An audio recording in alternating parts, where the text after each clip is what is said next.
வணக்கம். நான் உங்கள் வஷிபா. வாங்க கதைக்குள்ளே போகலாம். சுரேஷ் அப்படின்ற ஒரு இளைஞன் மதுராபுரி அப்படின்ற ஒரு அழகான ஒரு ஊரில் வசிச்சுட்டு இருந்தான். அவன் ரொம்ப ரொம்ப ஏழ்மையான நிலையில் இருந்தான். அன்றாட தேவைக்கு என்ன செய்யலாம் அப்படின்னு யோசிச்சுட்டு இருக்கும்போது அவனோட குரல் வளமாக இருக்கிறது அவனுக்கு நினைவுக்கு வருது. சரி, நம்ம ஏதாவது இசை கச்சேரி செஞ்சு அதில் வர பணத்தை வச்சு வாழ்ந்துக்கலாம் அப்படின்னு சொல்லி அவன் முடிவெடுக்கிறான். திடீர்னு எங்கே போய் வாய்ப்பு கேட்கறது, யாருன்னு நம்மளுக்கு தெரியும் அப்படின்னு அவன் யோசிக்கும்போது அந்த ஊரில் ரொம்ப ரொம்ப புகழ்பெற்ற மணவாள நம்பி அப்படின்ற ஒரு இசைக்கலைஞர் இருக்கார். அவரோட பேரை பயன்படுத்தி அவரோட மாணவன்னு சொன்னால் நம்மளுக்கு வாய்ப்பு கிடைக்க வாய்ப்பு இருக்குது அப்படின்னு சொல்லி முடிவெடுத்து அவன் எல்லார்கிட்டேயும் தான் ஒரு மணவாள நம்பியோட மாணவன் அப்படின்னு சொல்லி வாய்ப்புகளையும் பெற்றுக்கிறான். அதனால் வர கச்சேரிகளில் வர காசை வச்சு வாழ்ந்துட்டு இருக்கான். ஒரு நாள் திருவண்ணத்தை அப்படின்ற ஒரு ஊரில் இசை கச்சேரி ஏற்பாடு செய்யப்பட்டிருந்தது.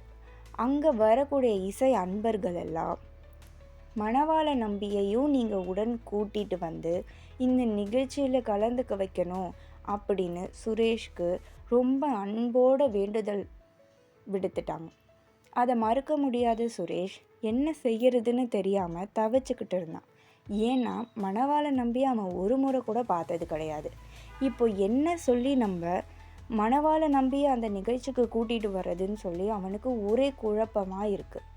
சரி, என்னதான் செய்யலான்னு யோசிக்கும்போது மணவாள நம்பியை நிஜமாகவே நேரில் போய் பார்த்து அவர்கிட்ட இந்த நிலைமையை நம்ம எடுத்து சொன்னால் என்ன அப்படின்ற ஒரு யோசனை அவனுக்கு வருது. சரின்னு அதுபடி அவன் மணவாள நம்பியை பார்க்கறதுக்காக அவரோட வீட்டுக்கே போகிறான். போய் மணவாள நம்பிக்கிட்ட நடந்த எல்லா விஷயத்தையும் சொல்கிறான். இப்போது மணவாள நம்பி கொஞ்சம் கூட வருத்தப்படாமல் கோபப்படாமல், சுரேஷ், நீ கற்றுக்கிட்ட பாடல்களில் ஏதாவது 2 கீர்த்தனையை பாடு அப்படின்னு சொல்கிறாரு. உடனே சுரேஷும் அவனுக்கு தெரிஞ்ச 2 கீர்த்தனையை பாடுறான். அப்போது அதில் இருந்த சில பிழைகளை திருத்தமும் செய்கிறாரு மணவாள நம்பி. அதுக்கப்புறம் அவர், இனி நீ என்னோட மாணவனாக ஆயிட்ட, நீ எந்த வருத்தமும் இல்லாமல் கவலையும் இல்லாமல் நீ என்னோட மாணவனாகவே உன்னை எங்கேயும் அறிமுகப்படுத்திக்கலாம் அப்படின்னு சொல்லி சுரேஷ் பாட ஏற்பாடு செய்யப்பட்டிருந்த அந்த நிகழ்ச்சியிலையும் கலந்துக்கிறாரு. இதிலிருந்து நம்ம தெரிஞ்சுக்க வேண்டிய நீதி என்னன்னா, பற்கள் எப்போவுமே எந்தவித பயனையும் எதிர்பார்த்து உணவுகளை அரைச்சி நாக்குக்கு கொடுக்கறது கிடையாது. அது எந்த தன்னலமும் இல்லாமல் உணவுகளை மென்று நாக்குக்கு சுவையை கொடுக்குது.